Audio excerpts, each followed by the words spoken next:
ওনার নাম হচ্ছে বাসন্তী ঘোষ। কত বয়স হবে? 31 বছর বয়স। আর বাড়ি কোথায়? বাড়ি একডালা, কোন কোন থানা? রেজিনগর থানা। কিভাবে কামড়ালো, ছোবল মারলো? সবল বাড়লো বলতে ওরা দুজনে ঘরে ছিল, খাটের বিছানায় শুয়েছিল। তারপর শুয়ে থাকার পর হঠাৎ বলছে আমার জ্বলি গেল দিয়ে উঠিয়ে দিয়ে জ্বলি দিয়ে বিছানা ওরা উঠিয়ে বিছানা খুঁজছি কিসে কামড়ালো, বিচিতে কামড়িয়েছে কি সাপে কামড়িয়েছে এরকম ওদের বিছানাটা হাঁটকি খুঁজছি, কিন্তু কিছু দেখতে পাইনি। দিয়ে তারপরে পা পায়ে তাকিয়ে দেখছি যে পা দিয়ে রক্ত বেরিয়েছে। আচ্ছা, দিয়ে তারপরে ওর ভাই যে কাকা ছেলে যারা ছেলে ওরা সঙ্গে সঙ্গে গিয়েছে, দিয়ে কোলে করে নিয়েছি, মাথায় জল টল ঢালছি।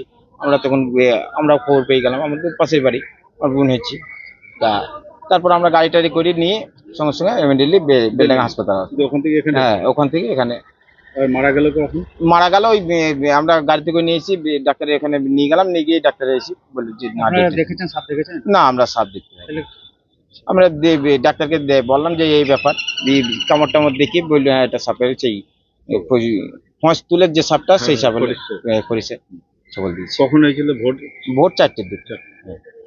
তারপর আপনার মেডিকেল নিয়েছেন? মেডিকেলে না, মেডিকেলে আমরা নিয়ে আসিনি, ওখান থেকে বেলডাঙ্গা হাসপাতাল থেকে বেলডাঙ্গা থানা দিয়েছিল, বেলডাঙ্গা থানা থেকে আমরা এখানে পোস্টমর্টমে পাঠাচ্ছি।